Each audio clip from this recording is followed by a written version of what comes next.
வராக சக்திகை வந்த வெள்ளியே தாயே சரணம் தாய் என பெயர் கொண்டாயே தாயே சரணம் சக்தி வடிவாய் வந்த வெள்ளியே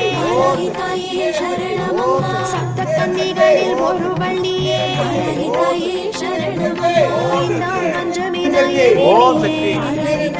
சரணம் பஞ்சபாணங்களில் உதித்த தாயே சரணம் சிவன் கண் உடையவள்ளியே தாயே சரணம் விஷ்ணு அம்சமாய் வந்த வள்ளியே தாயே சரணம் வராகி அம்மா வராகி நலம் தருவாள் வராகி வராகி அம்மா வராகி சரணடைந்தோம்